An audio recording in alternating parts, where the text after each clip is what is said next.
Hi hello வணக்கம் உறவுகளே. இது உங்கள் உலக பெட்டகம் சேனல். நான் உங்கள் ராஜ். இன்றைய பதிவில் நம்ம பார்த்துட்ருக்கிறது என்ன அப்படின்னு பார்த்தீங்கன்னாக்கா, வேலி அடைக்கிறத பற்றி தான் நம்ம பார்த்துட்ருக்க போகிறோம். ஸோ இந்த ஃபுல் வீடியோவும் வேலி அடைக்கிறத பற்றி தான் இருக்கும். நம்மளுடைய முந்தைய பதிவிலேயே நம்ம எப்படி மார்க்கிங் பண்ணுறது, வேலி அடைக்கிறதுக்கு எப்படி குழி போடுறாங்க அப்படிங்கிறதெல்லாம் நம்ம பார்த்தோம். ஸோ இந்த வீடியோவில் நமக்கு இந்த வேலி போடுறதுக்கு எவ்வளோ காஸ்ட் ஆகும் அப்படிங்கிற ஒரு அப்ராக்சிமேட்டு காஸ்ட் ரேட்டிங் தான் உங்களுக்கு சொல்ல போகிறேன். ஸோ நீங்கள் உங்களுடைய வீட்டுக்கு அல்லது கொல்லைக்கு அப்படி இல்லைன்னா ஒரு வயல்வெளிக்கு எந்த ஒரு இடமா இருந்தாலும் நீங்கள் உங்களுக்கு எந்த அளவுக்கு இட வசதி இருக்கோ, எந்த அளவுக்கு நீட்டு வருதோ அதுக்கேற்ற மாதிரி நீங்கள் உங்களுடைய காஸ்ட்டை நீங்கள் கணக்கு பண்ணிக்கோங்க. ஸோ இப்போ நம்ம சொல்ல போகிறது பார்த்திங்கன்னா, கிட்டத்தட்ட ஒரு 400 அடிக்கு அடைச்சிருக்கக்கூடிய வேலி தான் இது. ஸோ இது செயின் லிங்க் அப்படின்னு சொல்லக்கூடிய கம்பி வேலியை பயன்படுத்தி தான் நம்ம இந்த வேலியை அடைச்சிருக்கோம். ஸோ இதுக்கு முந்தின பதிவை பார்க்காதவங்க டிஸ்கிரிப்ஷனில் லிங்க் இருக்குது, மறக்காமல் பார்த்து தெரிஞ்சுக்கோங்க. ஸோ போன வீடியோவில் நம்ம குழி எப்படி எடுக்கிறோம் மிஷினை வச்சு, ட்ரில்லிங் மிஷினை வச்சு நம்ம எப்படி குழி எடுக்கிறோம், குழி போடுற மிஷினை வச்சு அதுக்கான ஒரு பிரத்யேக மிஷினை வச்சு நம்ம குழி போட்டோம். ஸோ குழி போட்டதை நம்ம பார்த்தோம். அந்த குழி எந்த அளவுக்கு ஃபினிஷிங்காக இருக்குது அப்படிங்கிறதையும் நம்ம பார்த்தோம். ஸோ இது நமக்கு ஒரு 2 நாள் ஒர்க்கில் நம்ம அந்த க்ளீனிங் பண்ணி குழி போட்டு அந்த ஒர்க்லாம் நமக்கு 2 நாளில் முடிஞ்சிருச்சு. ஸோ இன்றைக்கி பார்த்திங்க அப்படின்னாக்கா, ஏர்லி மார்னிங்கே நமக்கு வேலையை ஸ்டார்ட் பண்ணிட்டாங்க. ஸோ ஒரு பக்கம் மழை, ஒரு பக்கம் வெயில், இப்படி கலந்து இருக்கிறதுனால நமக்கு மழை இல்லாத டைமாக பார்த்து நம்ம அந்த ஒர்க்கை முடிக்கணும் அப்படிங்கிறதுக்காக இன்றைக்கி கொஞ்சம் சீக்கிரமாகவே வேலையை ஸ்டார்ட் பண்ணி நம்ம போஸ்ட்டு போட்டிருந்தோம். ஸோ முந்தைய வீடியோவில் பார்த்துருந்தீங்க அப்படின்னாலே உங்களுக்கு தெரிஞ்சிருக்கும். நேற்றைய வேலையை உங்களுக்கு அதில் காட்டியிருப்போம். அதாவது போஸ்ட்டு போட்டதெல்லாம் அதில் பார்த்துருப்பீங்க. ஸோ இதுதான் அந்த ஜிஐ கம்பி வேலி. நான் உங்களுக்கு ஏற்கனவே முந்தைய பதிவில் சொல்லியிருந்தேன். இப்போ இது ஜிஐ போஸ்ட்டு. ஸோ ஜிஐ அப்படிங்கிறது கேல்வனைஸ்டு அயான் அப்படின்னு நான் ஏற்கனவே உங்கள்கிட்ட சொல்லியிருந்தேன். ஸோ அதை பயன்படுத்தி, அந்த ஆங்கிளை பயன்படுத்தி தான் நம்ம வேலி அமைச்சிருக்கோம். ஸோ 3 அடிக்கு குழி எடுத்து அதில் நம்ம இந்த ஜிஐ ஆங்கிளை காங்கிரீட்டு போட்டு நம்ம நிப்பாட்டியிருக்கோம். ஸோ நூல் கட்டி நம்ம ஸ்ட்ரைட்டு பார்த்துருக்கோம். ஸோ இது களிப்பு மண்ணாக இருக்கிறதுனால இடையில மர வேர்கள்லாம் இருந்துச்சு. ஸோ அதெல்லாம் அப்புறப்படுத்தி நம்ம அதை ஸ்ட்ரைட்டன் பண்ணி கொண்டு வர்றதுக்கே நமக்கு கொஞ்சம் வேலை மெனக்கெட்டுடுச்சு. ஸோ இப்போ பார்த்திங்க அப்படின்னா, ஆல்மோஸ்ட்டு நம்ம போஸ்ட்டு எல்லா இடத்துலையும் நம்ம நிப்பாட்டிட்டோம்.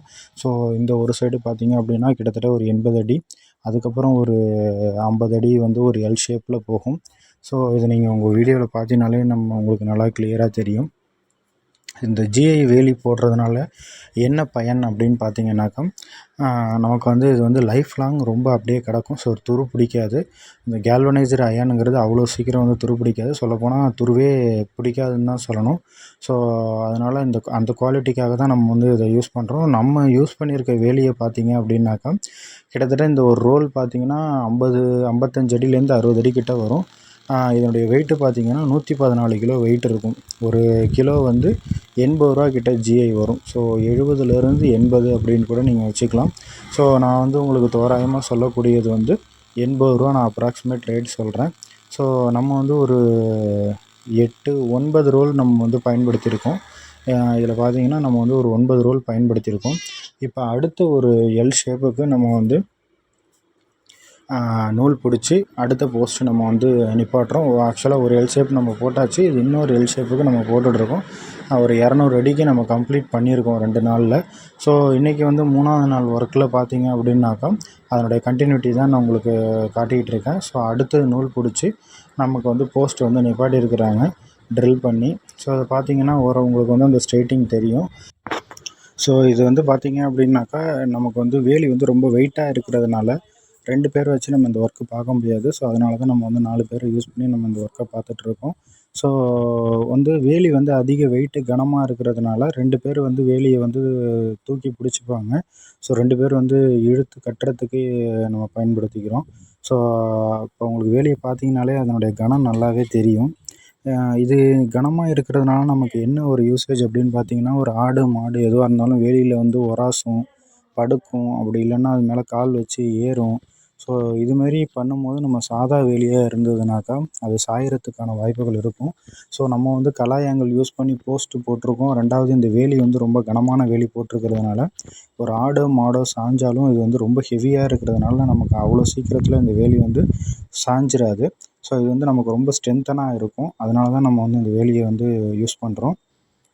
இப்போ பார்த்தீங்கன்னா நம்ம வந்து கிட்டத்தட்ட ஒரு 70 போஸ்ட்டு கிட்ட நம்ம வந்து இந்த ஆங்கிள் கலாய் ஜிஐ ஆங்கிள் போஸ்ட்டு யூஸ் பண்ணியிருக்கோம். ஸோ ஒரு போஸ்ட்டு வந்து 16 கிலோ வெயிட்டு நிற்கும். 15.5லேருந்து 16 கிலோ வெயிட்டு நிற்கும். ஒரு கிலோ வந்து பார்த்திங்கன்னா ரூ. 70 நமக்கு வந்து வருது.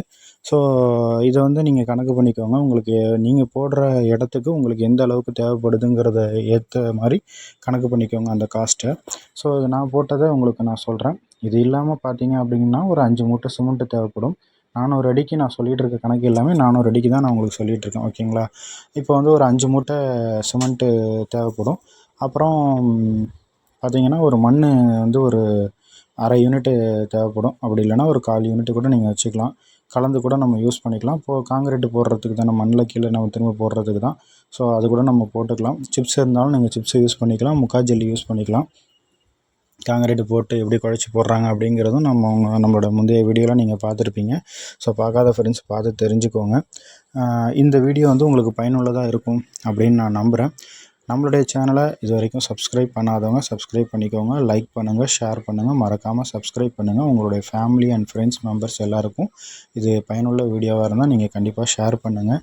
மீண்டும் ஒரு நல்ல பதிவில் உங்கள் அனைவரையும் சந்திக்கும் வரை உங்களிடமிருந்து விடைபெறுவது உங்கள் ராஜ். இது உங்கள் உலோக பெட்டகம் சேனல். நன்றி, வணக்கம் மக்களே. இந்த ஜிஐ வேலி வந்து எப்படி நம்ம போடுறோம் அப்படிங்கிறத நீங்கள் ஃபுல்லாக பார்த்து தெரிஞ்சிருப்பீங்க அப்படின்னு நான் நம்புகிறேன். மீண்டும் ஒரு நல்ல பதிவில் நம்ம சந்திப்போம். நன்றி, வணக்கம் நண்பர்களே. தேங்க்யூ.